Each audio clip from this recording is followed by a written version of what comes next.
کادو جور کردن بلده مردا.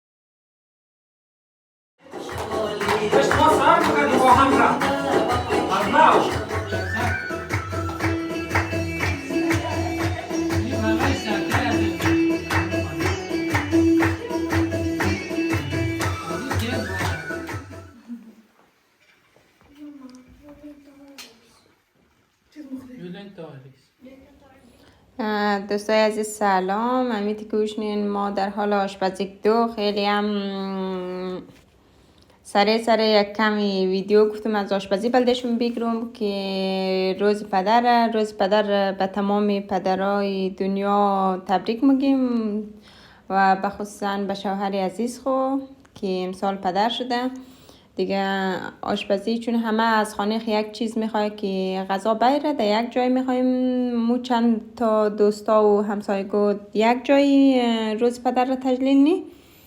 باز ما خواستم که قرمه کنم ما ببرم یالی هم که گوشتار سرخنم دیگه قرمه آمادنم دیگه چیز نمبرم چون که بچه داریم سخته دیگه. قنجقیزم باشین توخین که بلده روز پدر مو چه قصد آمادگی گرفته و اونا خبر ندارن.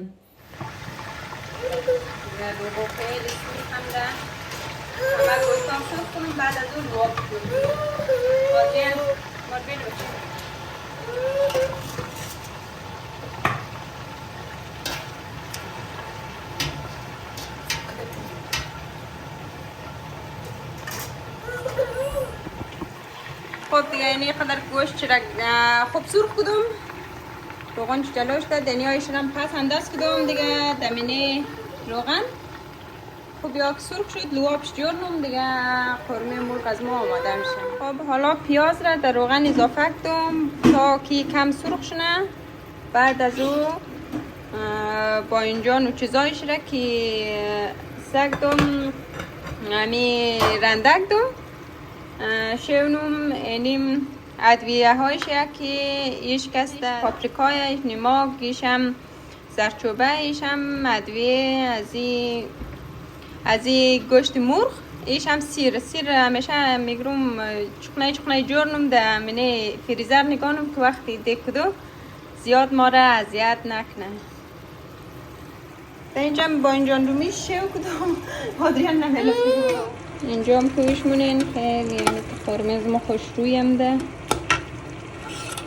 یالی امی آوجوش جوش داد مرگلش شو کنم یک لطه بیلم جوش بخورم. اینجا هم که کادور جور مونی دیگه سپرایز باشه که چیز خیلی بلده از این مردا گرفته.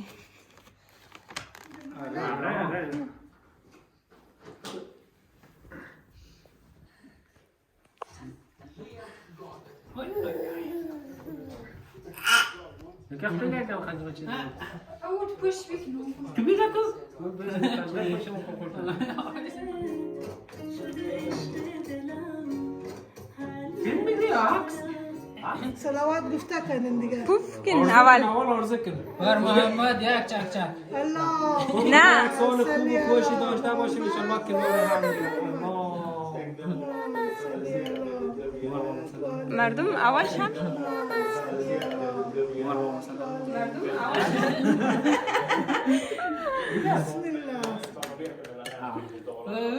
بسم الله ایدی؟ چک مادیان چک کنه روز مبارک روش مبارک شنه از چهار شما از پنج شما قد موره نای بگین بیشین دیگه از همه ایترام داشتم در نکنه زحمت کشیده واقعا انشالله که شما را همیشه در پناه خداوند داشته باشن بالای سر شما همیشه باشیم و سایه از مور کم نکنه از بالای سر شما سایه مرد که از ولی سر تو کار همون سایه شما را دفعه از ولی از مور کم نکنه یک هدیه های خیلی ناقابل خود شما خریدید انشالله که مقصد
لا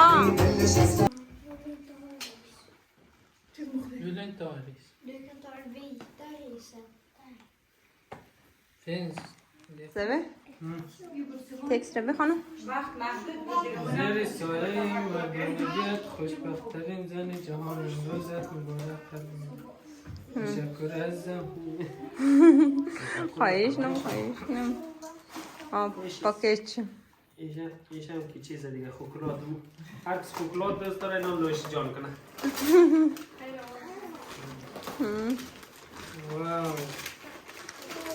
یعنی شما بلدشون تاج جور کده شما تاج سرخ که دیده به سرخش ده